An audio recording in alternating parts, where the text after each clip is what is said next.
I am angry, and anger is a constructive emotion.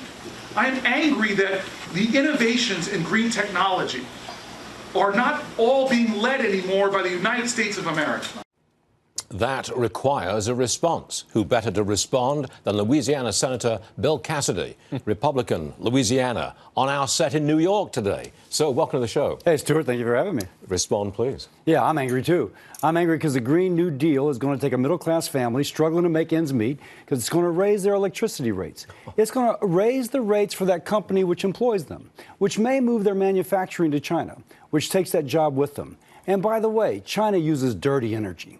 And so global greenhouse gas emissions will become worse under their plan while we lose our job and our rates go higher.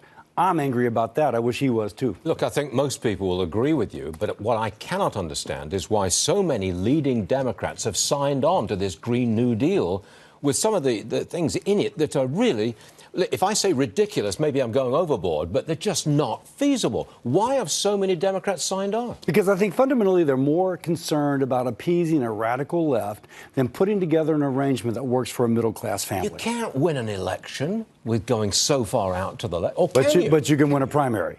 And all they're concerned about is a primary. They are not concerned about preparing people for good public policy that helps middle America that has struggled for 8 years under Obama, that's doing better under 2 years under Trump.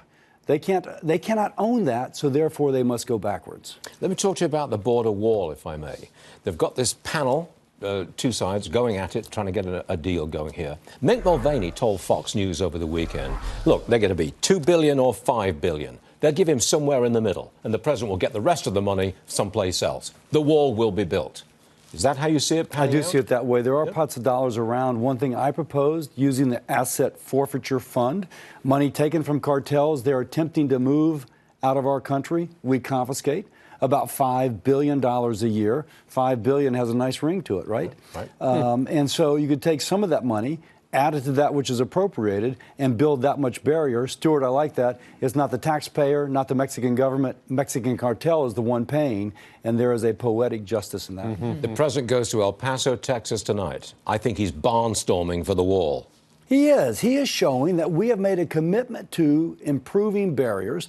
By the way, this commitment probably funded under the Obama administration, and that barriers work. Everyone knows they work. The left knows they work. They just don't want to concede the point. Is there a crisis on the border?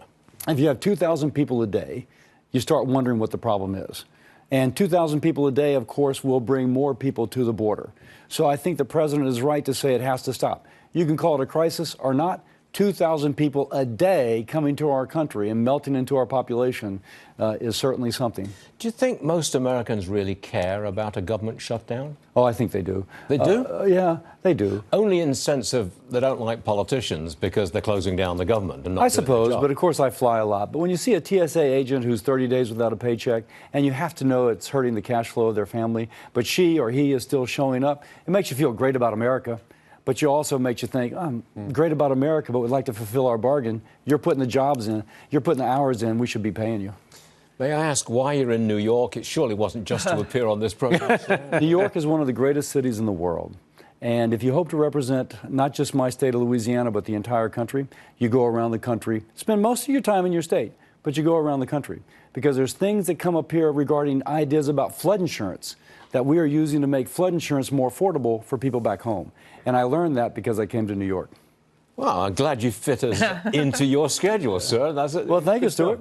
Mr. Senator, thank you very much indeed. Thank you, sir. See you soon.